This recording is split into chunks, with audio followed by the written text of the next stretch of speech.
اخر کار کرنل خوشبو هم میدان ته راغله. په پاکستان پسې ډېرې عجیبه خبرې وکړلې، ځکه چې وایي د 75 سال نه چې دی موږ پاکستان ته ډېر صبر کوو، اوس به وایي داسې قصه نه وایي که نه، وایي موږ به ترې بھرپور بدله اخلو، وایي موږ ورته ډېر صبر وکړو، په مینه محبت باندې یې پوه کړل، خو وایي دوی ونه پوهېږي. وایي کرنل خوشبو وایي که نه، وایي موږ به ضرور د پاکستان نه بدله اخلو.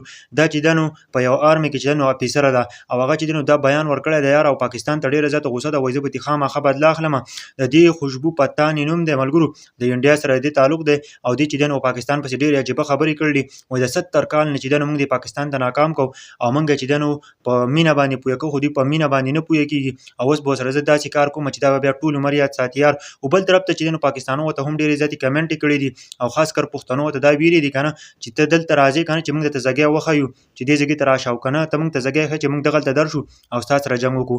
خو کرنل خوشبو چې دی نو هغه دا خبره کړې ده چې زه به خامخا جنګ کوم، او زه به د پاکستان نه بدله اخلم.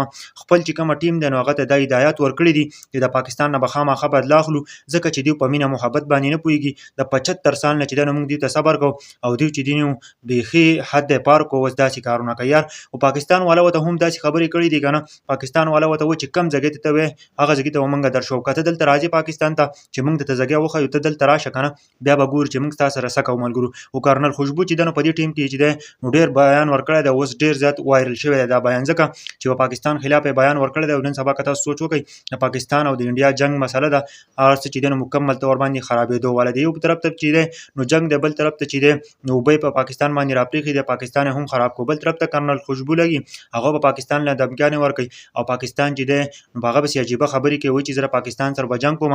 دوی په مینه محبت باندې نه پوهېږي، اوس به ورسره زه داسې کار کوم چې دوی ته به زه سبق ښیم، دا به په تاریخ کې راځي. دا کرنل خوشبو دا بیان ورکړی دی.